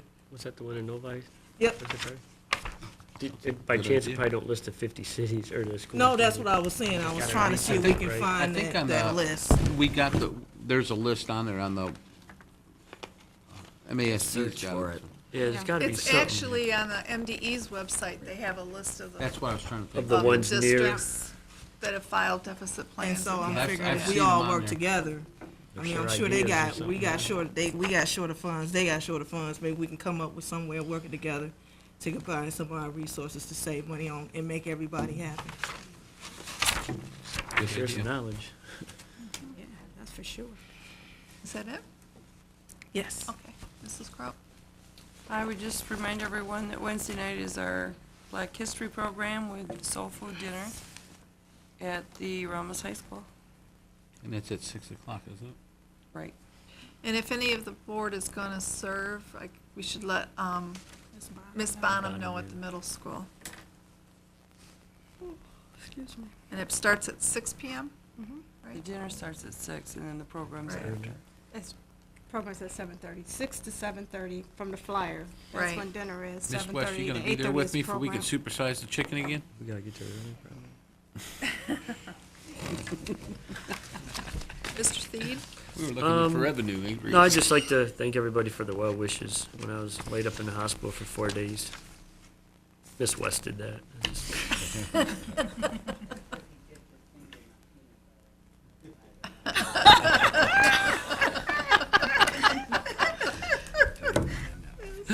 Gotcha.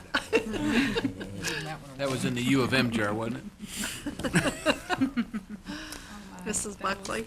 I just wanted to, kind of what Mr. D, we're just glad that you're back and you're well, and it wasn't. I didn't say I'm well. Well, yeah, I don't know about you. Yeah, but Still recovering. physically, yeah, still recovering, but we're glad to see that you're doing better. That's all I had. Mrs. Funderburg? Nope, not at this time. And I guess I could just kind of piggyback on everybody else. I'm glad that John's feeling better and wishing you a speedy recovery ongoing. And I'd just like to express my sympathies to the Funderburg family, too, for the loss that they had in their family. Other than that, I don't have anything else. Madam Oh, Chair, wait. make a motion to Wait a adjourn. minute. Oh. What's that? Community MASB thing. Oh, yeah, I guess I should mention that. On February 13th, there will be a community meeting at Romulus High School Auditorium. There will be a meeting at 9:30 a.m. and 6 o'clock p.m. The purpose of the meeting is to give the community opportunity to provide input on the superintendent search that we're in the process of.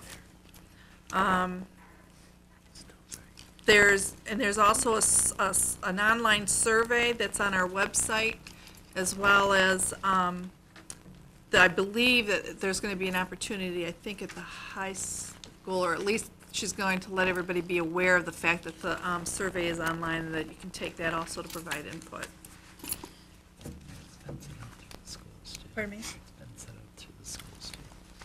And all the school computers? All the school computers, I was just informed, has the online survey where you can access it also to take the survey.